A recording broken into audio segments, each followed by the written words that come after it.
Hello and welcome to the Poetry Exchange. I'm Michael Schaefer. So, regular listeners will know that it's been a little while since our last episode. But before I take you into this month's conversation and this month's poem, I thought it might be good to share with you some of the things that have been going on behind the scenes here. At the end of October, we had a memorial for Fiona, and it was a really special event at the Rambert Dance Studios here in London. They very kindly gave us their space, and it was beautifully decorated with flowers. There was a big screen with photos of Fee and her nearest and dearest sharing memories of Fee and celebrating her extraordinary life. That is available for you to watch if you like. It's on YouTube in its entirety, and we will of course put a link in the show notes for you to go straight there. And we were thrilled on that night to be able to share with people Fiona's first collection of poems. It's called On the Brink of Touch. It's published by Live Canon, and if you'd like to buy it, there is a link on the Poetry Exchange website, thepoetryexchange.co.uk, and you can go straight there, or you can go to Live Canon and you'll be able to order a copy from there. I'm going to be sharing one of the poems from that towards the end of the episode, so keep listening and you'll hear that. And I'd like to say a massive thank you to everyone who worked so hard to make that event happen and to make it as special as it was, to John Preble, Chris Higgins, Claudia Barwell, Debs Hart, Jackie Kington, Tim Baker, and of course Fiona's family. It really did feel appropriately special for Fiona and her incredible life. And just one other piece of really exciting news to share with you is that the Poetry Exchange anthology was featured in The Guardian's top poetry books of 2024, which is just fantastic. And of course, if you haven't got your copy of the book yet, it will make the perfect Christmas present. It's available to buy just about anywhere, I think. Local bookshops, of course, are always good, but if Amazon's the way to go, it can also be found there. The conversation we've got for you this month was recorded a little while ago, and Fiona's not actually in this conversation, but it was one that she was very keen that we put out, and it features Tamar Yoseloff, who was one of Fiona's poetry mentors and had a big hand in bringing Fiona's collection to life, along with Glyn Maxwell, who was also one of Fee's poetry mentors. So huge thanks to them for really kind of pushing it through and getting it to the point where we were able to have the finished, printed, published copy available for people at the memorial. It's really great to be able to bring you this conversation with Tamar today. So you'll be hearing myself and Andrea Slot talking about Morning by Frank O'Hara, the poem that's been a friend to Tamar. It's so great to have you with us today. I'm going to ask if you would give the poem a read for us. My pleasure, Michael. I've got to tell you how I love you always. I think of it on grey mornings with death in my mouth. The tea is never hot enough then, and the cigarette dry. The maroon robe chills me. I need you and look out the window at the noiseless snow. At night on the dock, the buses glow like clouds, and I am lonely thinking of flutes. I miss you always. When I go to the beach, the sand is wet with tears that sing mine, although I never weep. and hold you in my heart with a very real humor you'd be proud of. The parking lot is crowded, and I stand rattling my keys. The car is empty as a bicycle. What are you doing now? Where did you eat your lunch? And were there lots of anchovies? It is difficult to think of you without me in the sentence. You depress me when you are alone. Last night the stars were numerous, and today snow is their calling card. I'll not be cordial. There is nothing that distracts me. Music is only a crossword puzzle. Do you know how it is when you are the only passenger? If there is a place further from me, I beg you, do not go. Thank you. I really love Frank O'Hara. I was introduced to Frank O'Hara through the Poetry Exchange, and in fact I think two people have brought us Having a Coke with You. But Yes. this one was new to me. Can you tell us a bit about how it came to you? It's an early Frank O'Hara poem. He wrote it in 1950, and it's not a well-known one. He wrote it even before he moved to New York. So I love it in that I think it's still the poet finding his voice and his stance.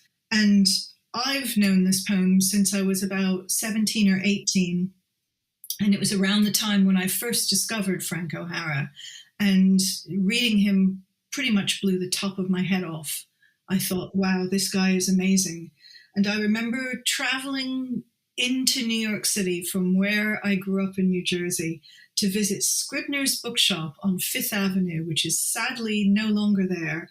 And it felt significant because it's very near to O'Hara's old stomping ground at the Museum of Modern Art. And I bought a hardcover copy of the collected poems of Frank O'Hara, and it had this beautiful olive green jacket and his name in these big, bold letters on the front.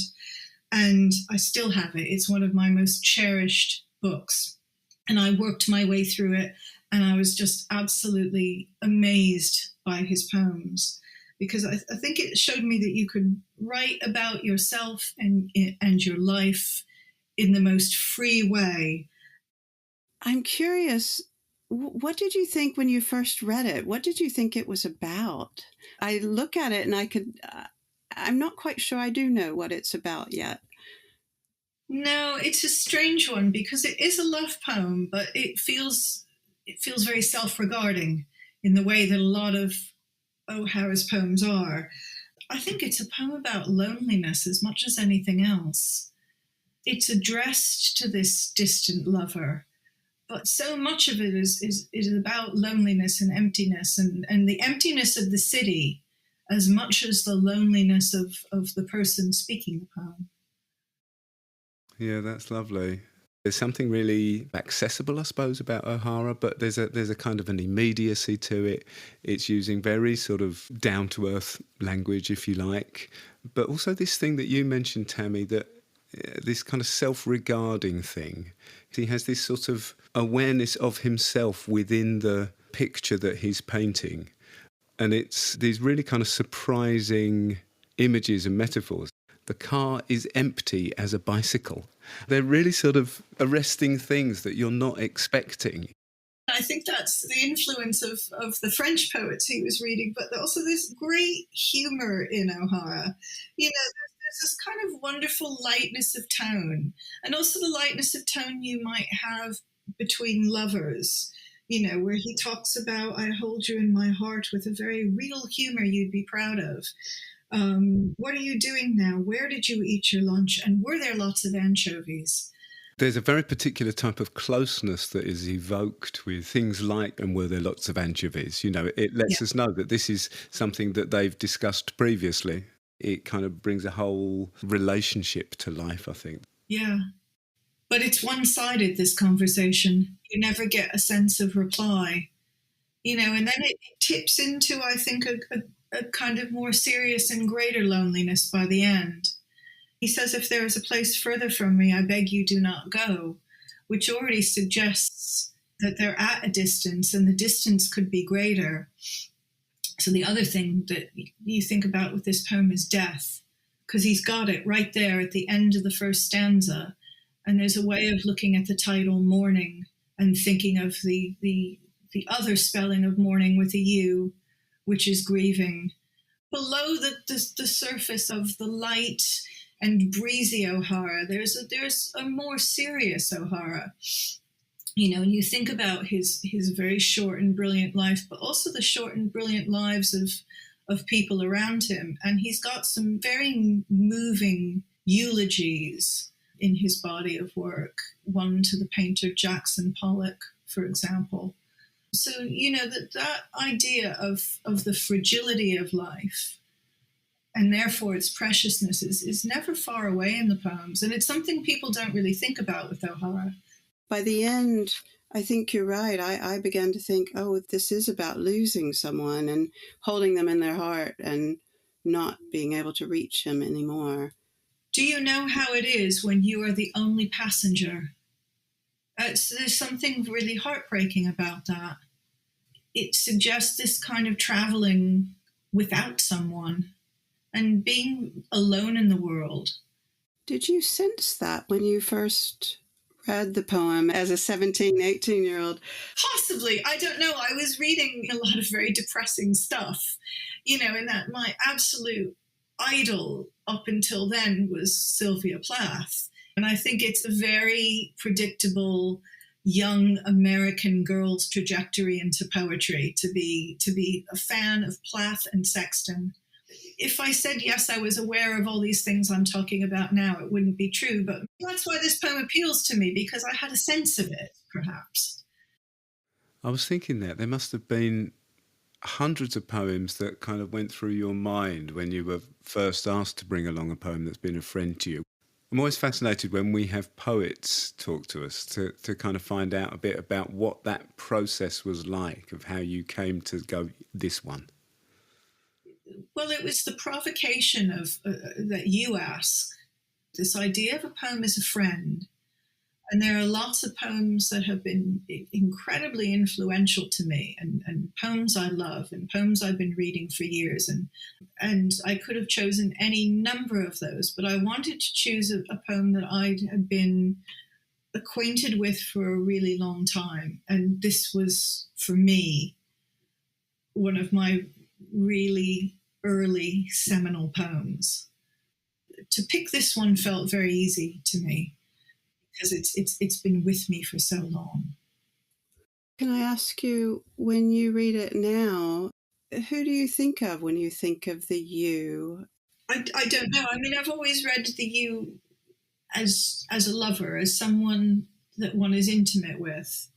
And there's that extraordinary urgency at the beginning. I've got to tell you, the insistence of that first line. And I've thought about this, when a parent dies, sometimes I think of things I really want to tell my mother, but she's not around anymore for me to tell her. It's the person you would tell everything to.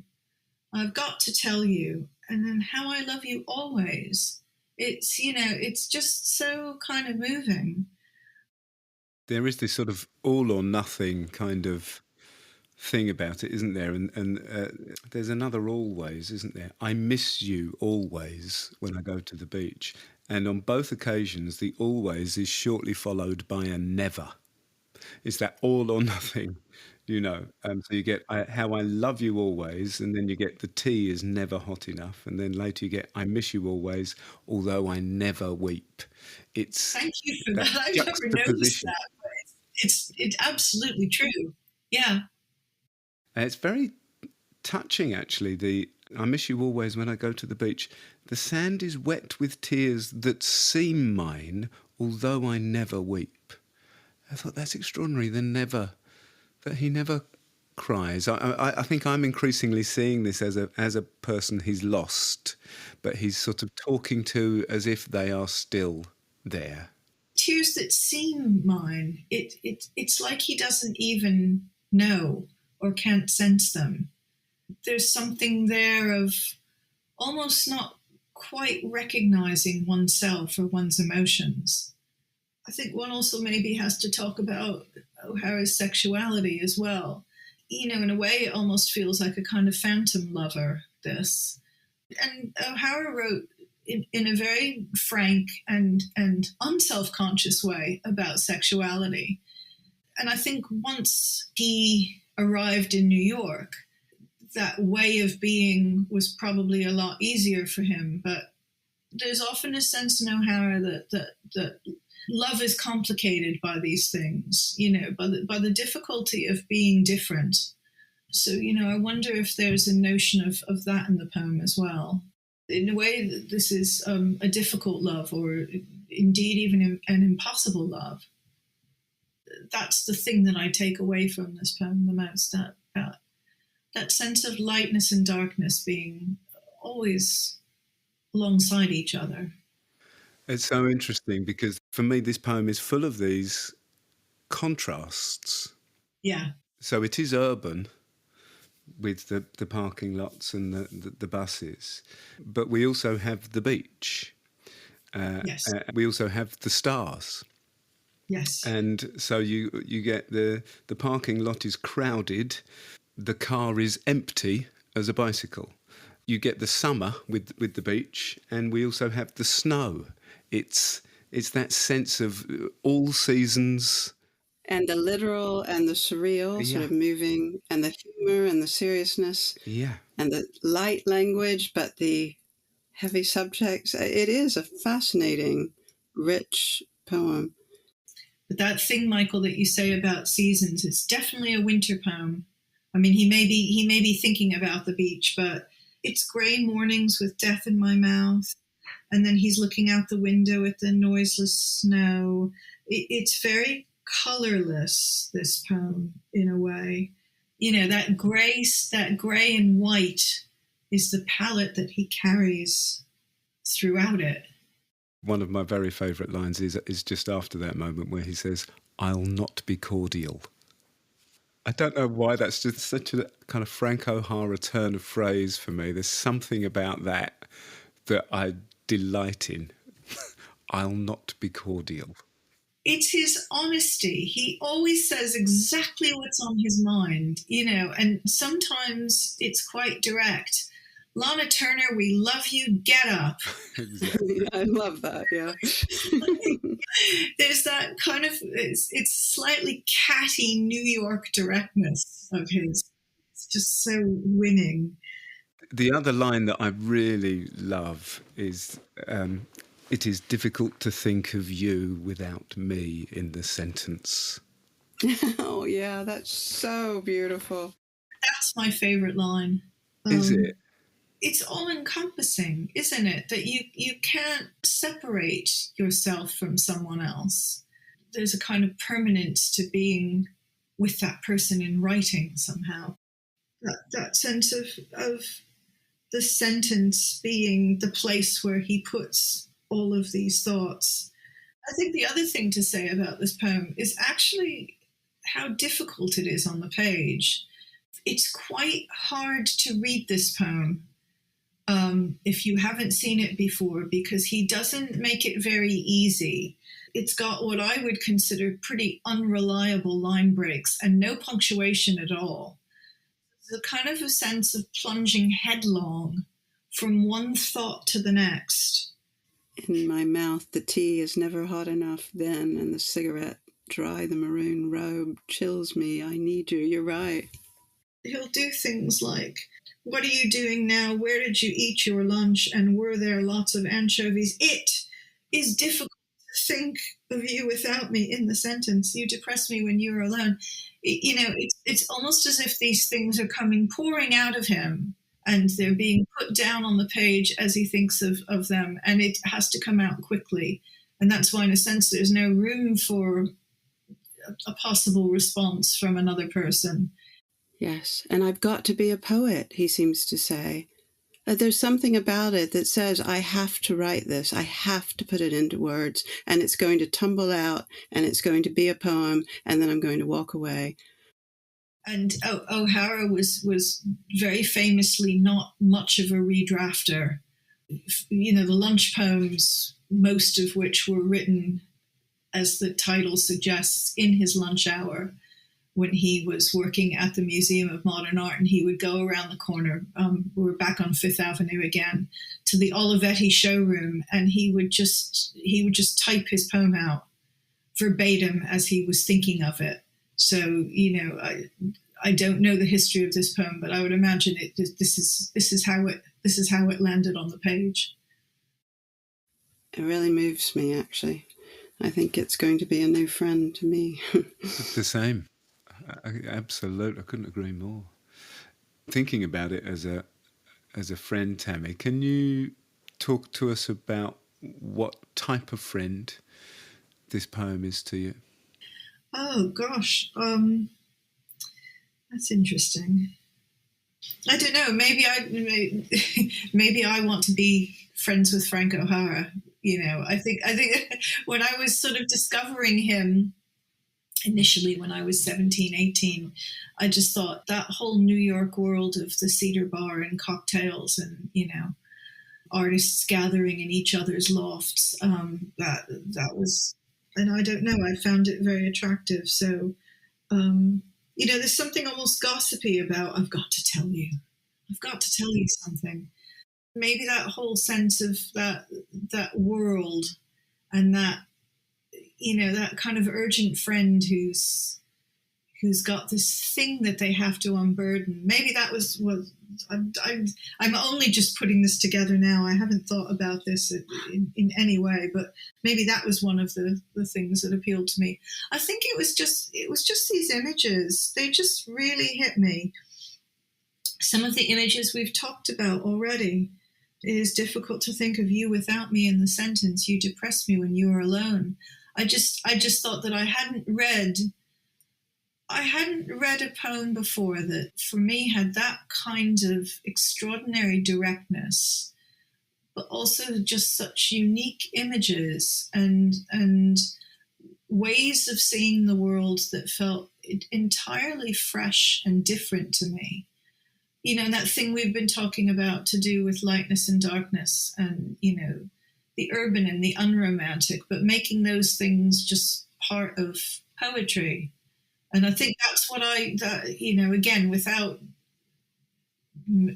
making this too overt, I suppose that's maybe what I aspired to myself as a poet.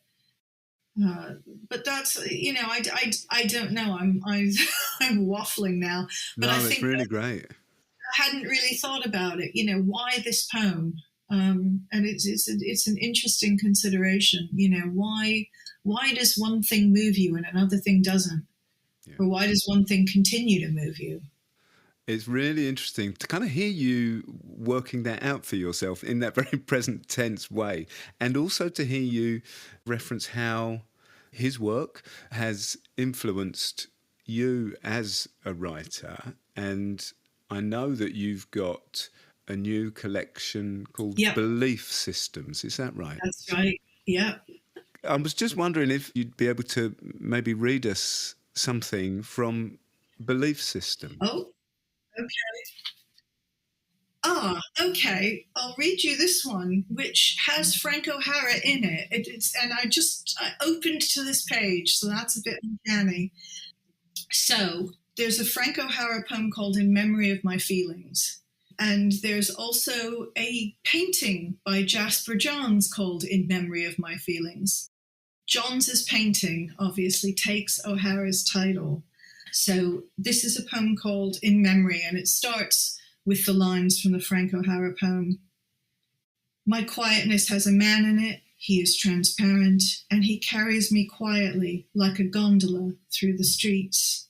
He has several likenesses, like stars, and years, like numerals. They are the stars again. Very O'Hara.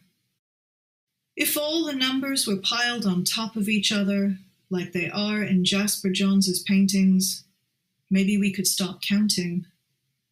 Maybe he knew, and still knows, now he's 90, how days begin to merge into one when you have lived a long while, and how the same events occur over and over. Catastrophes that alter the world become history until they occur again, and suddenly you're living in extraordinary times, even though you feel average and wonder how such disasters could happen in your life. John's painted things the mind already knows, numbers and flags and targets, to remind us what they stand for, like the American flag, sometimes whitewashed, a ghost standard flying for an imagined country, sometimes with newspapers emerging under layers of acrylic, like the ruins of fallen empires. In his painting, In Memory of My Feelings, maybe he is thinking of his friend Frank O'Hara, who wrote a poem with that title. It's stenciled at the bottom of the canvas, then the words, "A dead man." O'Hara would die 5 years later in a freak accident on Fire Island, the kind of death no one expects at 40, a number we think of as midlife. John's traced a skull in the top right corner, then painted it over, but it's visible with infrared technology. Like in A&E when the doctor displays your x-ray and you remember this is all you are, just bones, scaffolding skin. My quietness has a man in it, O'Hara wrote. And now and then you realize you're more than bones and skin. You have dreams you conceal beneath the surface. Like John's secret skull, still present, lurking under a sea of grey, while the artist, a young man, a silvery star, carries himself through streets, then years, and keeps painting to stop himself from counting. Ooh, Extraordinary. got a little shiver then. I did too. I've got chills. Oh, Tammy, it's Tammy, beautiful. thank you so much. Thank you. It was just a treat talking to you. What a delightful thing to talk to people about poems you love. Thank you.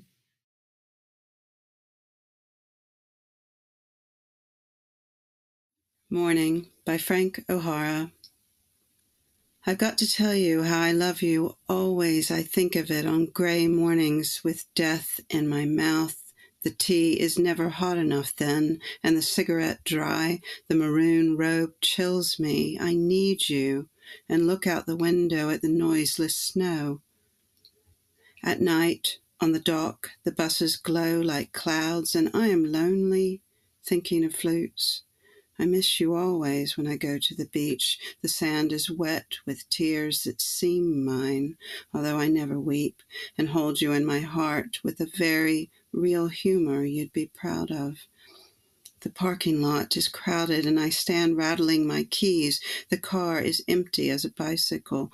What are you doing now? Where did you eat your lunch? And were there lots of anchovies? It is difficult to think of you without me. In the sentence, you depress me when you are alone.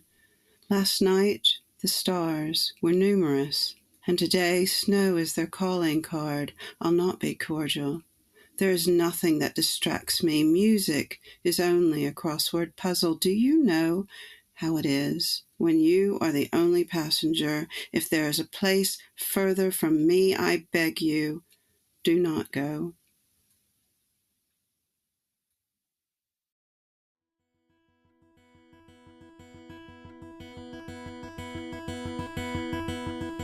That was, of course, Andrea with the gift reading at the end there. Our thanks to the Frank O'Hara Estate and Penguin Random House for allowing us to use that beautiful poem. And of course to Tamar Yoseloff for giving us her time and allowing us to share the conversation with you. Of course it takes on a different meaning for me now, and I'm sure for many others, hearing Tamar talk about that poem. We mentioned Tammy's new collection, Belief Systems. It's published by Nine Arches Press. And again, we'll include a link in the show notes if you'd like to get yourself a copy. And talking of new collections, I mentioned at the beginning that Fiona's collection On the Brink of Touch is available to buy. And I thought it would be appropriate to share one of the poems from that collection with you as our bonus poem this month. Yeah, this one seemed appropriate given the conversation that we've just been hearing. This is called The Light You Left Behind by Fiona Bennett. After you left, I stood on the porch staring out, a thick darkness slowly forming above the lake. The curve of the shore whose intricacies I had traced only minutes earlier. The woods with a face full of expressions that had held my gaze the long afternoon. Like your presence, these friends slowly extinguishing. Long shot, fade to black. Heavy and full I breathed in, willing my eyes to hold on to things.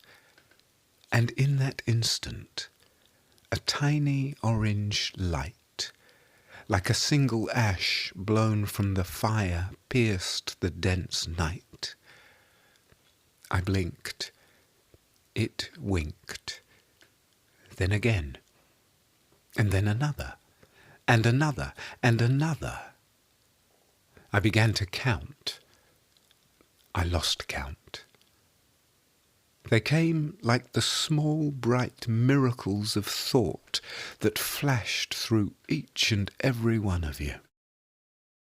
They were my first fireflies. Children here run out into the garden to catch them in jam jars. The field guide says they are the product of excess oxygen, stimulated, if the theorists are correct, by the need to reproduce. The light you give cannot be caught in a jam jar or put down to procreation, but it will cause wonder. It will ignite change. Where I come from, there are no fireflies. Send me your words. Send me your flame.